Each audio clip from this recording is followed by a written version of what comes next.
Thank you, everybody. Please, thank you very much. It's a great honor to be here, and thank you, Dan. I'm thrilled to be in the great state of Ohio. You were very good to me, but I've been very good to you. I've been very good to you. We've been good to each other. With the incredible men and women of Whirlpool, the largest washing machine factory anywhere in the world. Every day, 20,000 gleaming new machines coming, rolling off that beautiful assembly line. I just got to see it. And every single one is proudly inscribed with that glorious phrase, made in the USA. Remember? Made in the USA. When I was campaigning, I said, let's go. Made in the USA. Put it on your machines. Put it on everything we make. I'm grateful to everyone at Whirlpool for welcoming us today, including Mark Bitzer. Thank you, Jim Kepler, and Sarah Bovum. Thank you very much. Sarah, where's Sarah? Thank you. Thank you very much, Sarah Bovum. Also with us today is Secretary of Labor, Gene Scalia, and a warrior. I'm sure you never heard of him. He's a warrior, a great, great wrestling champion, and a great guy, Jim Jordan. Jim. He is a warrior. Thanks, Jim. He's tough. I'm not going to wrestle him ever, I promise. And another warrior, a great fellow who has been right at our side. He works with Jim and I so much and so hard, Bob Latta. Bob, thank you very much. Thank you, Bob. Also, Lieutenant Governor John Husted. Thank you, John. Thank you, John. Thank you. State Senate President Larry Orpoff. Larry, thank you very much. Thank you, Larry. Thank you, Larry. Clyde Mayor, Scott Black, and many other distinguished guests, great people, great representatives. Thank you, fellas. Thank you very much.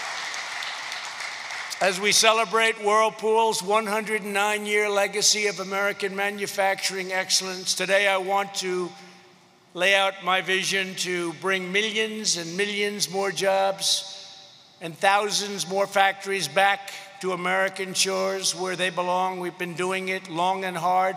One of the reasons you're successful today happens to be a meeting I had probably 4 years ago with a very good representative of your company, saying what they were doing to you and how badly you were being treated by other countries. And you know what I did, and here we are today, the most successful plant. And we've done this in a lot of places. The duty of a president is to put this nation's own citizens first. That's why my administration swears by two simple but crucial rules: buy American and hire American. And no one knows better than the workers of Whirlpool the high cost of past administrations' economic blunders and surrender. On the question of foreign trade, previous leaders were guided by a shameful policy of capitulation, submission, and retreat.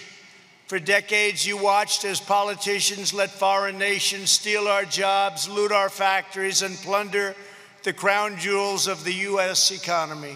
And the word plunder is capitalized. Washington stood idly by as other countries engaged in unfair trade practices, such as massive subsidies, currency manipulation, and, in the case of your industry and your company, the wholesale dumping of foreign-made products sold below cost for the sole purpose of driving you out of business so they could give us product at double, triple, and quadruple the price. But we didn't let that happen, did we?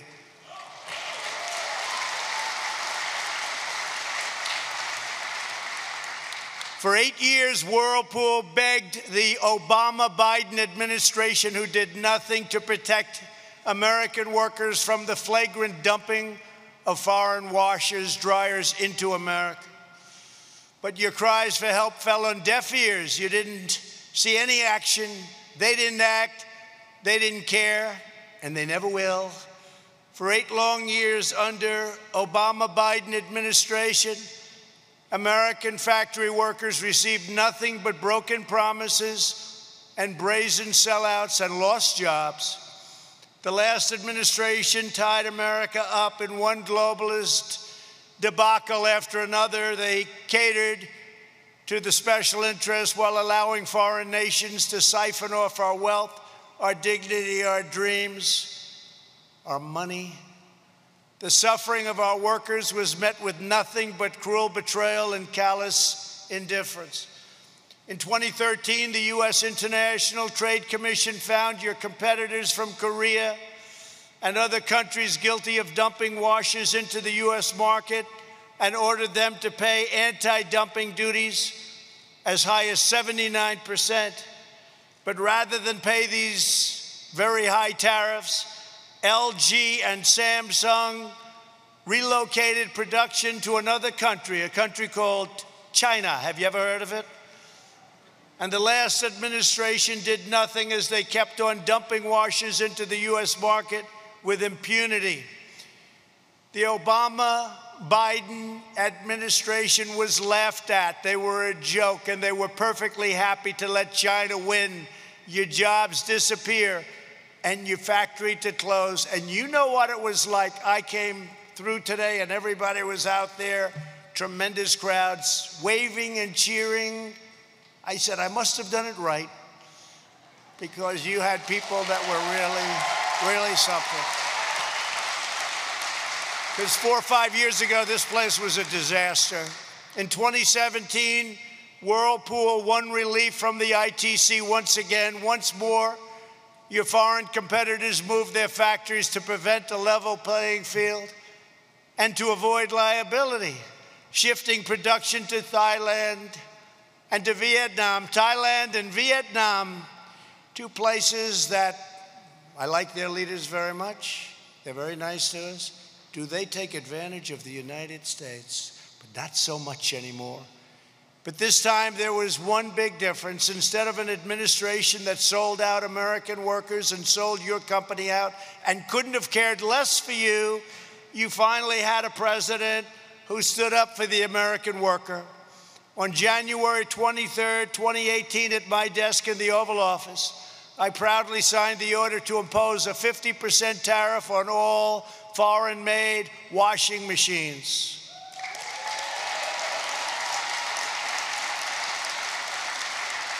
As a result, Whirlpool's 9 factories across the United States were soon thriving like never before, investing in new products, new infrastructure, and hundreds of new American jobs. And I just took a tour, and I actually wanted a couple of those machines for myself, but I just didn't know it was going to be appropriate to ask. But they are beautiful. That includes thousands of new jobs across the Ohio supply chain, from right here in Clyde to Findlay, Ottawa, Greenville, and Marion. All over. Your company became a shining example. From really a company that was down and out, it became a shining example of what tough trade policies and smart tariffs can bring to jobs and prosperity, to communities like this one all over Ohio, Michigan, Wisconsin, Pennsylvania, and plenty of other states. They're all doing well. They were doing great. Then the plague came in, and now they're doing great again. We closed it up. We saved millions of lives, but now we're opening, and it looks like I was right about the V, because you're seeing the kind of numbers that are coming in, and they're coming in strong. They're coming in strong. Should have never happened. Should have never happened. China should have never let it happen. In defending your jobs here at Whirlpool, I was doing exactly what I promised in June 2016. As a candidate for president, I stood before an audience of hardworking patriots at a metals processing facility outside of Pittsburgh, Pennsylvania, to outline my plan for a new America First trade policy. And it was even a better job than I told you. I'm one politician that says, I'm going to do this, and then we do better. We produced more than I promised. And by the way, the wall is being built. It's going to be finished very soon. In my speech, I warned that our politicians have aggressively pursued a policy of globalization moving our jobs, our wealth, and our factories overseas. I explained that globalization, these are the globalists. I'm not liking globalists too much, but they don't like me too much either. Globalization has made the financial elites who donate to politicians very wealthy, but it's left millions and millions of our workers with nothing but poverty and heartache, and our towns and cities with empty factories and plants. For years later, we've made extraordinary progress in reversing the dangerous tide of globalism. Over a period of 4 to 5 years, this took place. Think of it, 4 to 5 years. What we've done is a miracle, and now it's getting even better because we've taken additional steps. And you know, when you do these steps, you have to go through statutory procedures. It's not like, boom, I'm going to just sign it. Has to go out for 90 days of review, then 120 days of review, then more, and we did it as quick as we can. We're doing it right now with the FDA. We're getting vaccines approved in days that nobody thought possible. It would take years and years, and we're doing it in months. We're doing very well. Under my administration, we're fighting for Main Street, not Wall Street. We've rejected globalism and embraced patriotism. In my speech in Pittsburgh in June of 2016, I made 7 big promises to American workers. Many politicians before me promised change on the campaign trail, only to back down in the face of corporate and international pressure. Like Jerusalem, they all promised Jerusalem, didn't they? For years and years, I did it. They didn't do it. They didn't do it. I did it. Moved the embassy to Jerusalem, making Jerusalem the capital of Israel. They all talked about it. They talked and talked and talked, and then they got into office and they didn't do it. And I understand why. The pressure was enormous on me too. I just didn't take the phone calls. That's true. Leaders would call up from other countries. I say, I know what they're calling about. I'll call them back in a few days.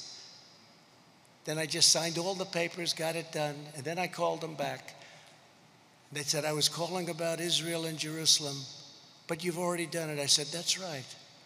And they said, oh, okay.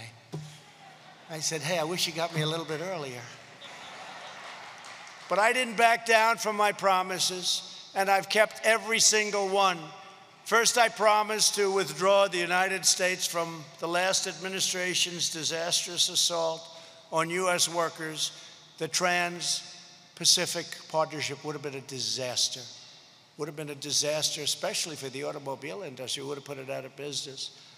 My first week in office, I kept that promise and canceled that job-killing catastrophe. Second, I pledged to appoint the toughest and smartest trade negotiators to defend American jobs, and I did with Bob Lighthizer and all of his people. They've been fantastic. Third, I said I would use every legal tool at my disposal to fight back against unfair trade, and I did, and I found some that nobody even knew about. Some of them were very old. They had a lot of dust on them, hadn't been used for decades and decades, but I found them. Things you could never get past today. Fourth, I promised to label China a currency manipulator, and I did.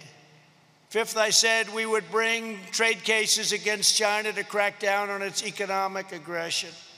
Sixth, I committed to impose tariffs on goods to protect American jobs and stop China and many other countries' abuses under Section 232 of the Trade Expansion Act of 1962 and Section 301 of the Trade Act of 1974. As your president, I have kept every single one of these pledges to the American people and to the American worker without exception. Every one has been done.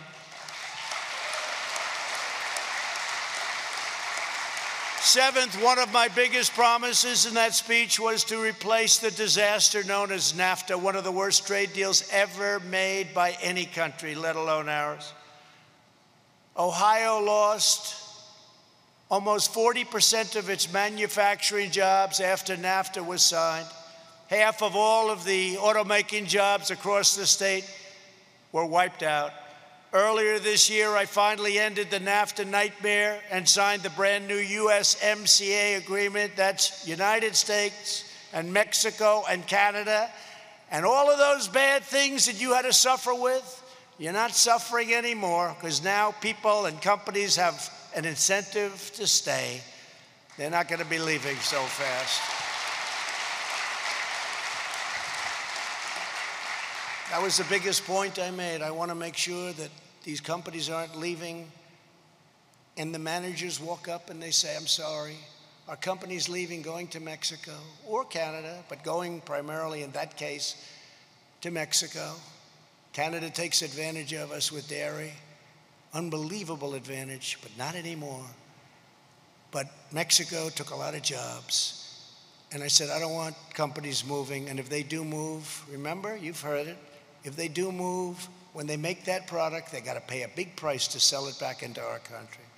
So they have no more incentive to move. The USMCA contains powerful new protections for American manufacturers, automakers, farmers, dairy producers, and workers all across Ohio and all of our states. Those were key promises I made to American workers in 2016. I kept every single one of them. The fake news media back there, they hate to report this. They hate it.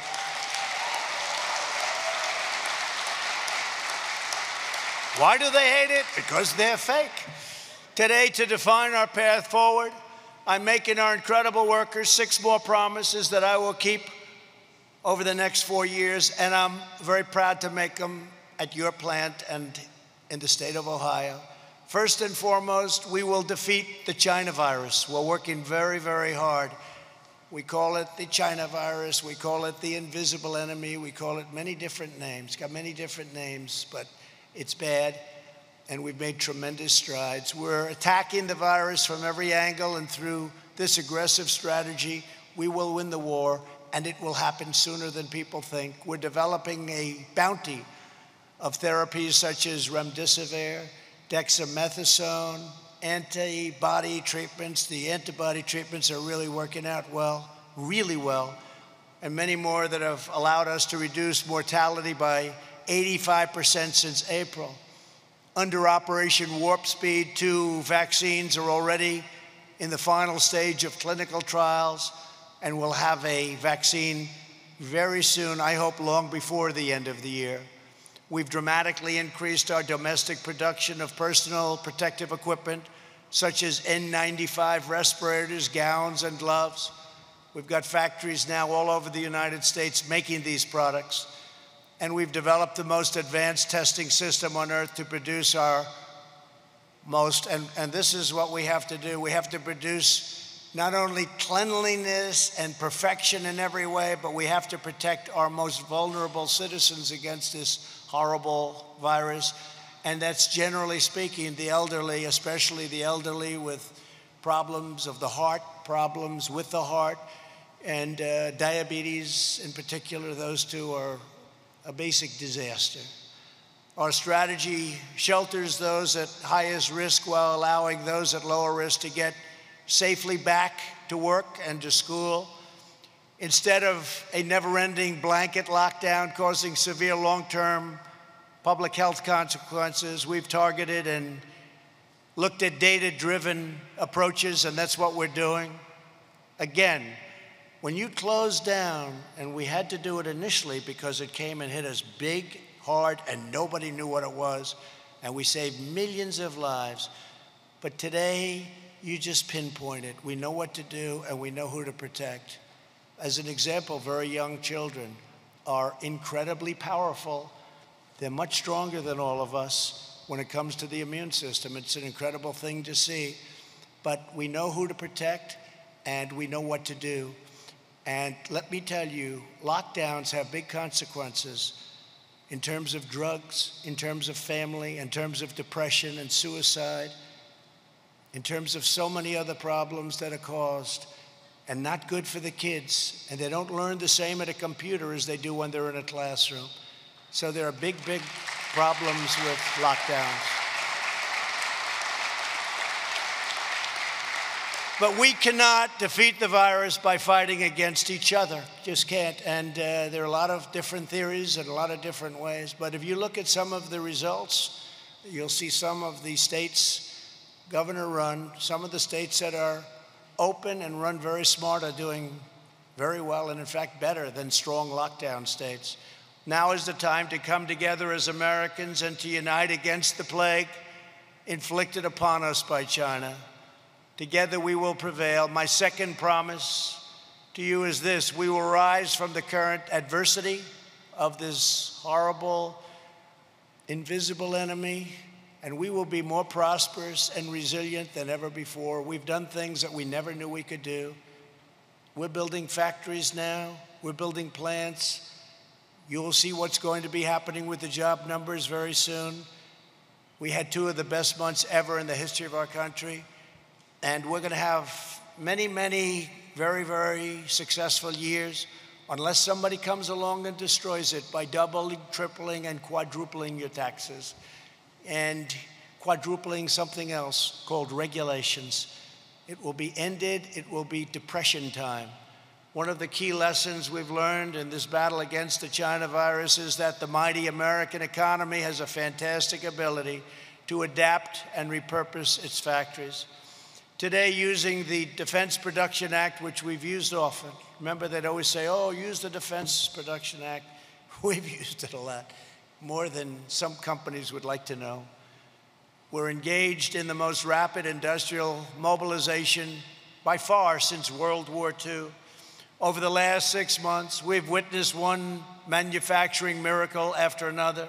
We've seen General Motors repurpose an auto parts facility in Kokomo, Indiana, great state, and thereby stand up a ventilator. We have a ventilator factory literally in a matter of days, and we're now producing thousands and thousands of ventilators a week.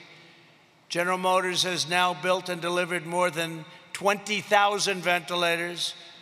By next week, our strategic national stockpile will be equipped to deploy more than 100,000 ventilators. They're very expensive to build. They're very complex, very, very complex machines, and they're big. And I said that we are now supplying ventilators to many countries of the world. Everybody in our country has it. Not one person, and we had no ventilators. Who knew about ventilators? We had very few.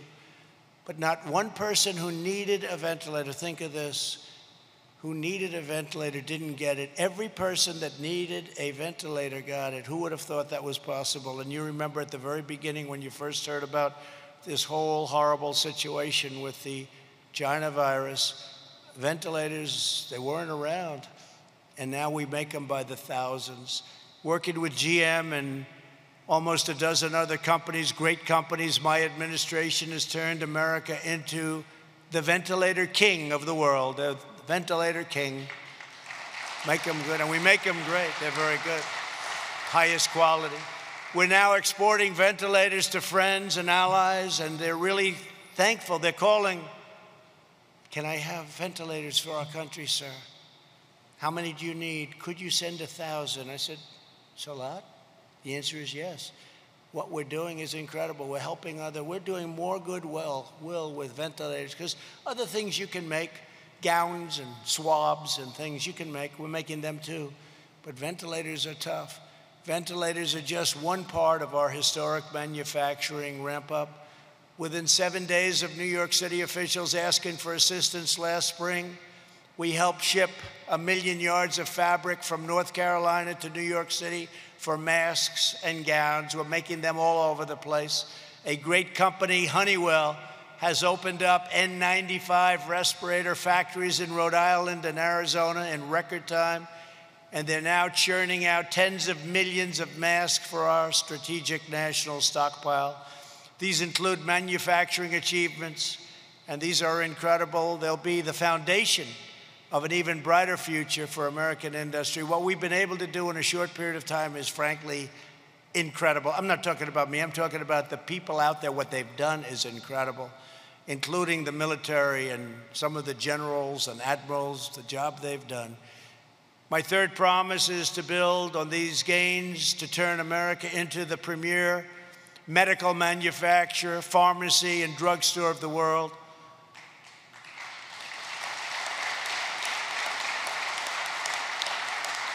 As we've seen in this pandemic, the United States must produce essential equipment, supplies, and pharmaceuticals for ourselves. We cannot rely on China and other nations across the globe that could one day deny us products in a time of need. We can't do it. We can't do it. We have to be smart. And speaking of pharmaceuticals, we instituted 4 moves, rebates, favored nations, and other things, buying from other nations where they have the product, the same exact pill, identical, made in the same factory, for a fraction, just a small fraction of the cost. We buy from other countries as opposed to buying through this ridiculous quagmire of political scam that we've been going through for many years. And what I've done in terms of favored nations, if, as an example, Germany has a pill for 10 cents and we have a bill for $2, we institute favored nations under drug company, we get the pill for the same amount as the lowest pill anywhere in the world. Anywhere in the world. And that could drop your price of pharmaceuticals, of drugs, prescription drugs, could drop your price 50, 60, 70%, maybe more than that. This is something, now I have to tell you, I have never seen so many bad commercials about me as in the last 3 days since I did this. So will you remember that when you see this horrible commercial that I'm a socialist? I was called a socialist for the first time in my entire life. Actually, what I am doing is I'm using socialist countries who are buying our product for far less than we're allowed to. I'm saying, well, if you're going to sell it to this country, might be socialist, for a lower price, so we're going to get that same price. So, you know, but I have been called everything in the book. And I said the other day, whenever you see a drug company advertising that Donald Trump's a bad guy, remember your drug prices must be coming down very big. Very big. So please remember that. Please remember that, because I don't want to get all those negative votes and then Biden wins and first month he'll say, I dropped drug prices 78%, and he won't even know what the hell he's saying. I don't want to be watching that from some beautiful resort someplace in the world. I could have, I had such a beautiful life before I did this, but that's okay, because we're doing a great job. And it makes me very happy to see people being properly represented for a change. But during the course of the next 4 years, we will bring our pharmaceutical and medical supply chains home. We're going to bring them home where they belong. And we'll end reliance on China, just like we did with the washers and dryers, just like we did with many other things. We'll be making our product here safely, beautifully, and inexpensively. We're reasserting American economic independence, and I've been doing that from the first day I came into office. To this end, a short time ago, I signed a new executive order to ensure that when it comes to essential medicines, we buy American. The executive order will require that U.S. government agencies purchase all essential medicines that we need from American sources. The executive order will also sweep away unnecessary regulatory barriers to domestic pharmaceutical production and support advanced manufacturing processes that will keep our drug prices low and allow American companies to compete on the world stage. We'll be able to compete on the world stage, but we're now going to have the lowest prices as opposed to by far the highest prices. I have people that I know that go to Canada. They go to Canada to buy drugs, to buy prescription drugs. They go there because the price is so much lower than the United States. And yet it's made by the same company, often in the same plant.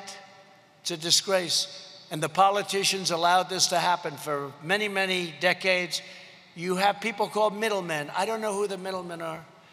I don't know. They never say middle women, so they're politically not correct.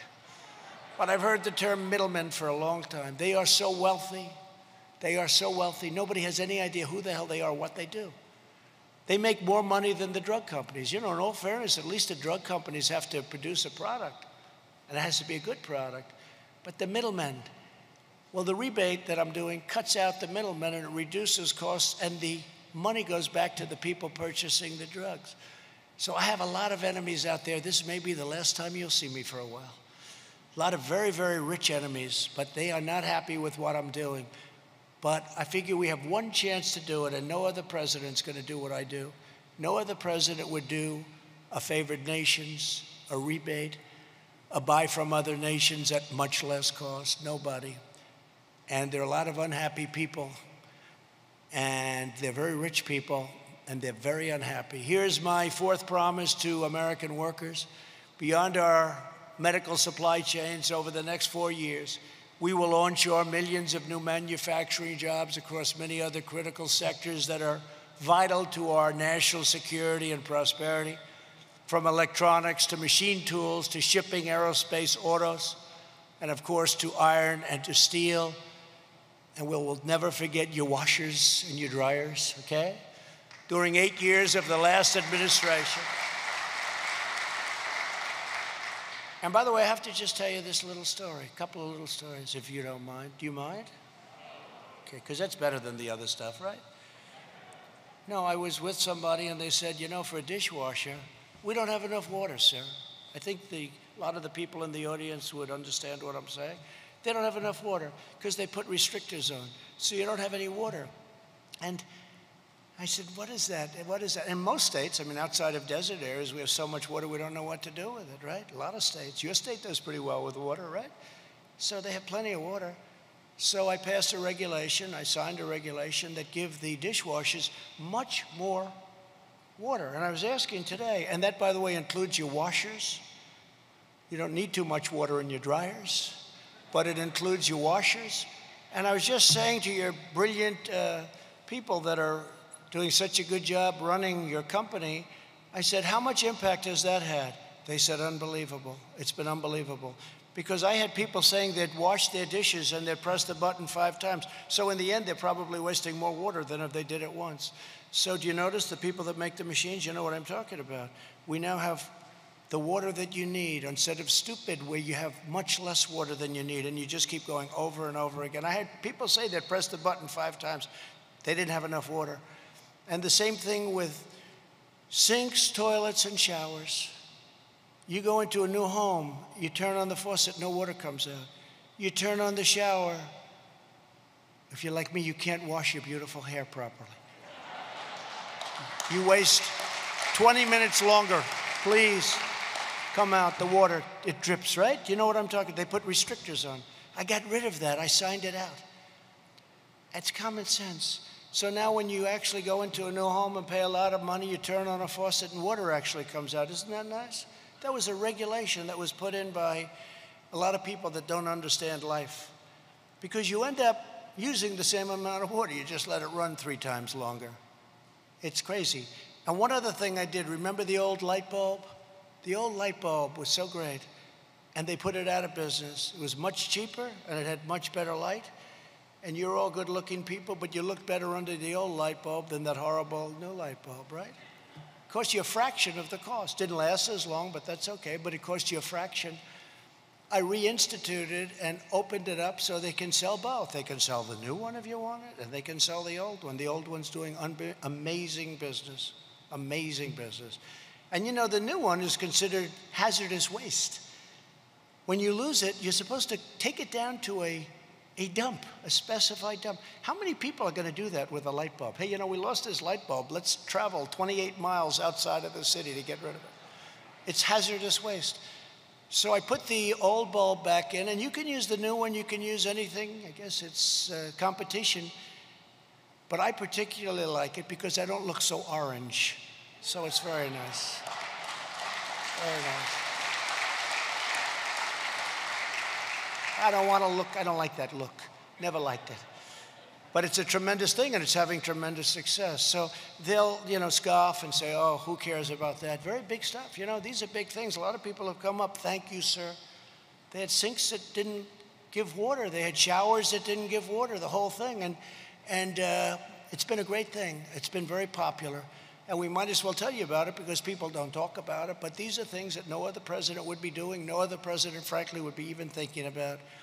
During 8 years of the last administration, America lost 10,000 factories and nearly 200,000 manufacturing jobs. Think of that.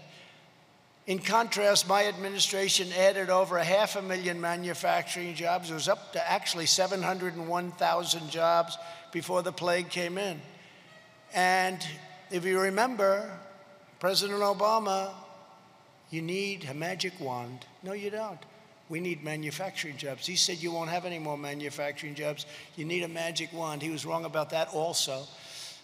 My fifth promise to American workers is to bring back American jobs and factories using every tool at my disposal, including tariffs. I love properly put on tariffs because they bring unfair competitors from foreign countries to do whatever you want them to do. Countervailing duties and new trade deals based on the principle of fairness and reciprocity. And I'll be signing something very important. Watch over the next week. I think you'll be very proud of your president. I'm going to be signing something that's very important over the next probably week. And it'll have a tremendous impact on fairness and trade. As part of this commitment, earlier today I signed a proclamation that defends American industry by reimposing aluminum tariffs on Canada. Canada was taking advantage of us, as usual. And I signed it, and it imposes, because the aluminum business was being decimated by Canada, very unfair to our jobs and our great aluminum workers. 7 months ago, my administration agreed to lift those tariffs in return for a promise from the Canadian government that its aluminum industry would not flood our country with exports and kill all our aluminum jobs, which is exactly what they did. Canadian aluminum producers have broken that commitment, and the U.S. Trade Representative Robert Lighthizer has advised me that this step to reimpose tariffs is absolutely necessary to defend our aluminum industry. To be a strong nation, America must be a manufacturing nation and not be led by a bunch of fools. That means protecting our national industrial base. We have to protect our great companies and our great workers. My sixth and final promise today is to forever uphold the commitment I made from the beginning. I will always put American workers first, always. They'll always be put first.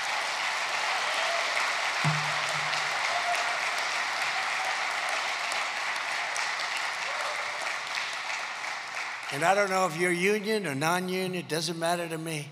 But I did one hell of a good job for the unions. You know, all the union heads are against me, but all the workers are for me, so something's right.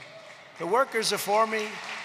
Usually the union heads, they're wined and dined in Washington pretty good by the Democrats.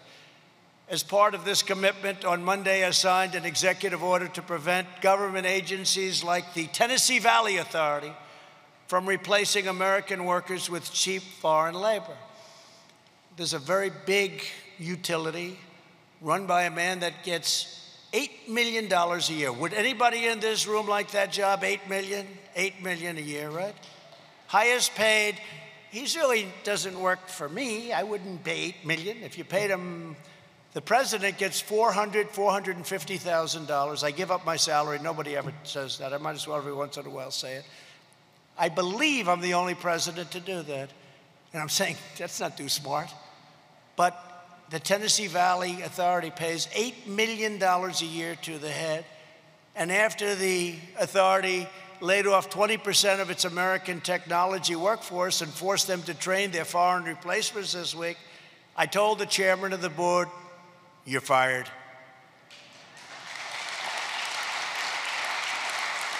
And the firings will continue unless the layoffs are reversed and the American workers are rehired. And by the way, as I was leaving for the great state of Ohio, did you ever watch Biden? Where he's always saying the wrong state. It's great to be in Florida. No, it's Ohio. I've never seen a guy, I haven't done that one yet. That's a disaster. I always say, Jim Jordan, if you do that, it's over, right? You can be Winston Churchill, the speech is over. You just walk off the stage. But he does it all the time. Nobody calls him for it. I love the state of Iowa. Sir, it's Idaho. It's Idaho. And the worst is when he's in like Indiana, and he says it's great to be with the people of Florida, and you have palm trees all over the place. But he does it all the time. There's something going on. But over the last 4 years, we've made extraordinary strides, and over the next 4 years together, we will turn the United States into the unrivaled manufacturing superpower of the world. We've been through a lot together. They've done everything possible to get in my way. They've treated us very unfairly, disgracefully, with what they've done to us. And despite what they've done, no administration in the history of this country has done more in the first 3.5 years than we have.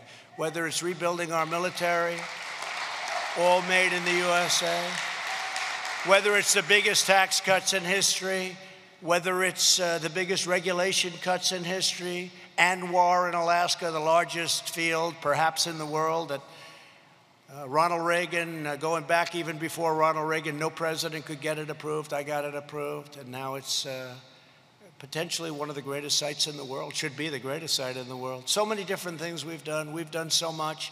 What we've done for our vets, and you're a big vet state. Ohio loves its vets, and what we've done for our vets.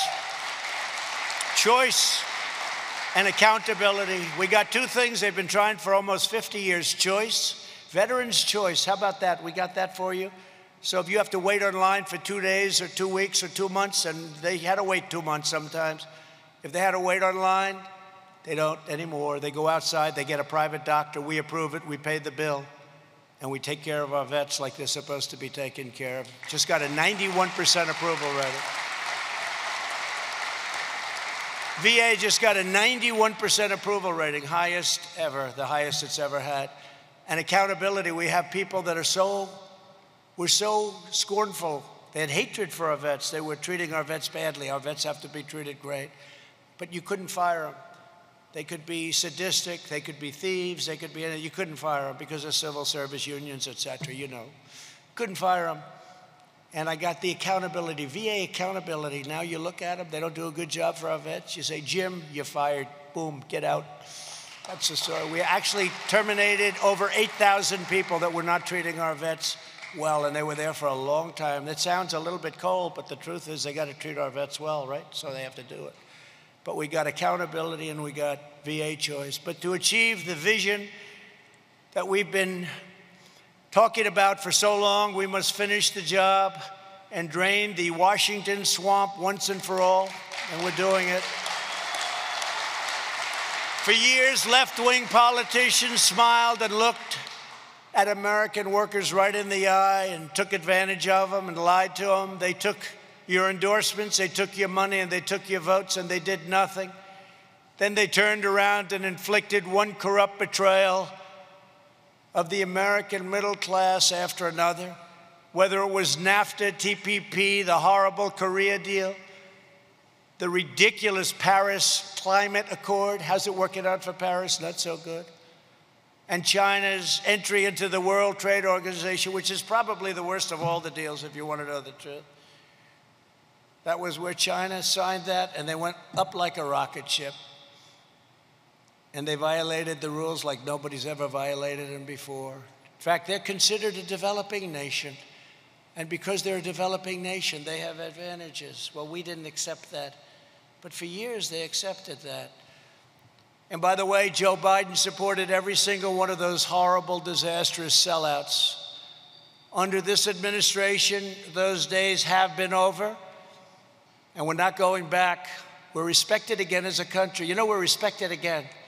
You may not feel it, although I think you do.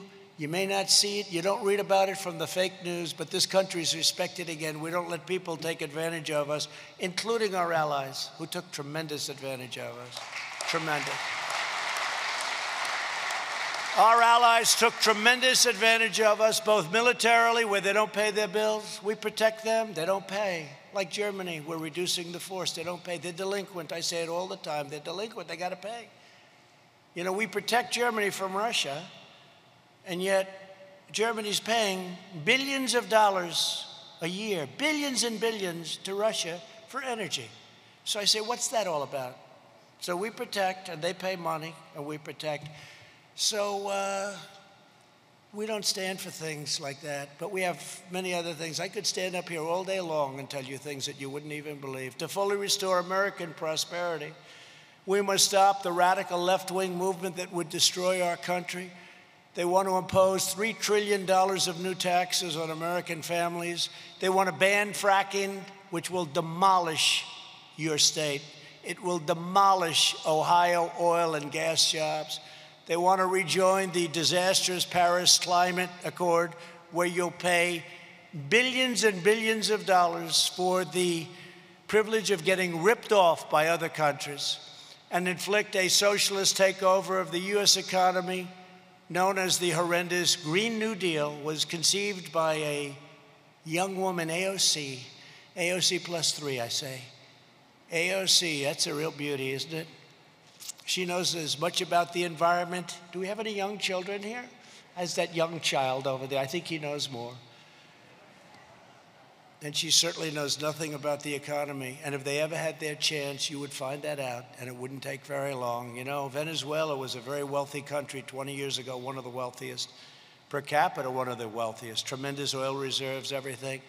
Now they don't have food, they don't have water, they don't have medicine, they don't have anything. Same thing could happen, same or similar ideology. They also want to throw open American borders, give free taxpayer-funded health care to illegal aliens, defund police, abolish ICE, abolish borders, no more borders, and abolish basically the American dream. This is Joe Biden.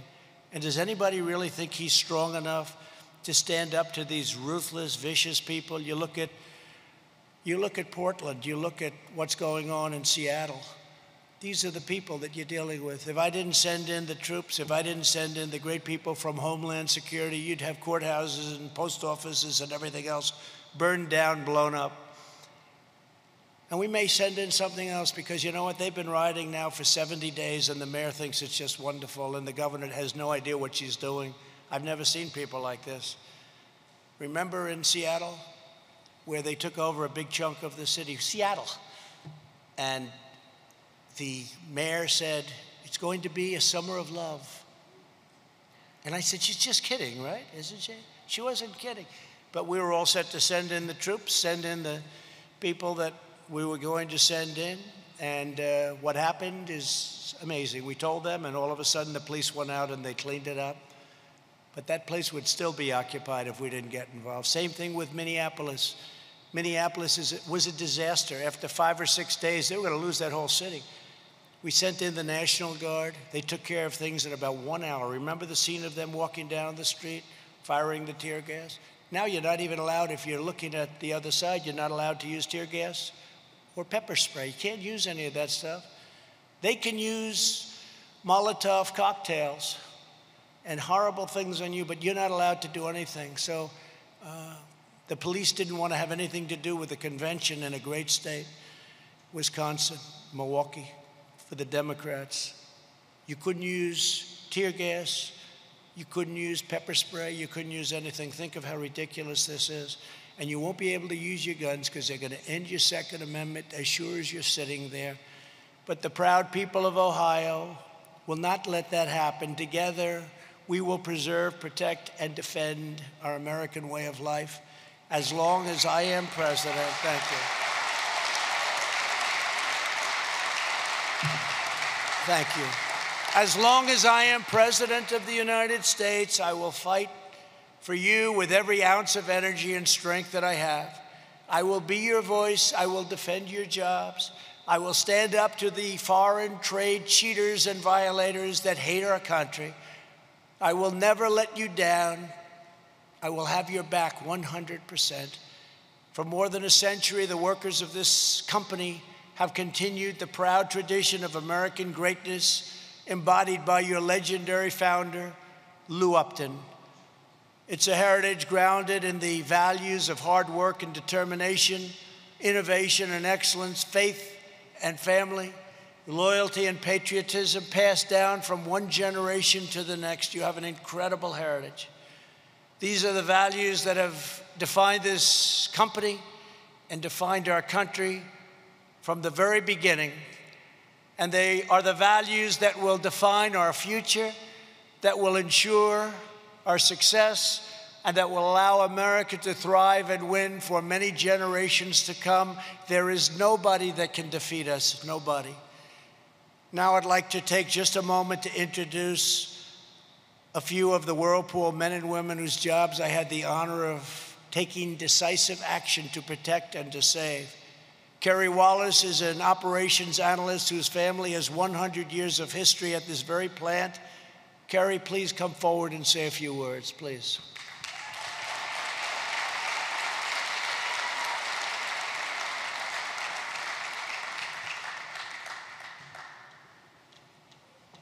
Thank you, Kerry. Good afternoon. Manufacturing is the heartbeat of this area. Whirlpool has an enormous impact on the state of Ohio economically.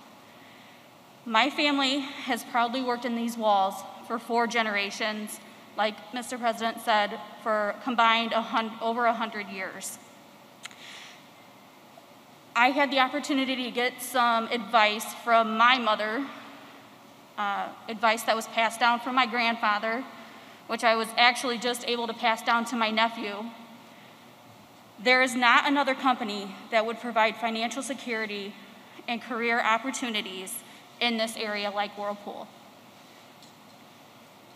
It's true, the opportunities here are endless for us. Whirlpool has rewarded me with a completely new family also. I work with 3,500 proud individuals. Together we build American-made quality products here in Clyde. We bleed Whirlpool blue. I'm grateful for the support that we received in 2018 from the President. That support gives us the ability to compete and deliver in the marketplace now and for many generations to come.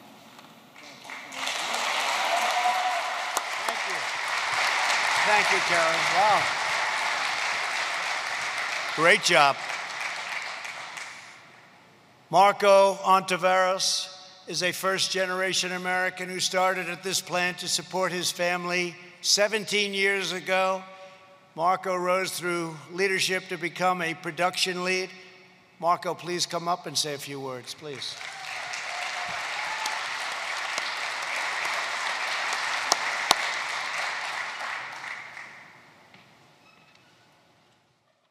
Thank you, Mr. President. As the President said, I started here about 16, going on 17 years. I was fresh out of high school, had no idea what I wanted to do with my life, but I knew I had 2 young children that I had to support, and I had to support fast. I'm honored to say that I found that here at Whirlpool within these 4 walls. I have been able to not only provide, but continue to develop myself into a career path that I never would have dreamed of when I was 18 years old coming out of there.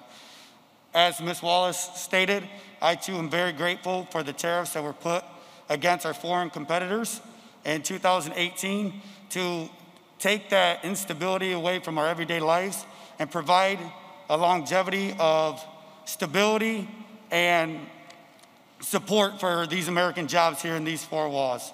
As our president said, I am a first generation from an immigrant family. My father was an immigrant. He came here to chase the American dream, and I can say I'm fortunate enough to find my American dream within these 4 walls here at Whirlpool. Thank you very much. Thanks, well, thank you both. And you know, Marco had a beautiful speech written, and he never looked down. You never even looked down at that speech. I'm impressed with both of you. I'm impressed. To every worker here at Whirlpool, thank you once again for welcoming us. It's an honor to be here. And thank you for your commitment to American manufacturing. You're a great company with great, great people. Together, we will bring back our jobs, we will bring back our factories, and we will bring back our American dream.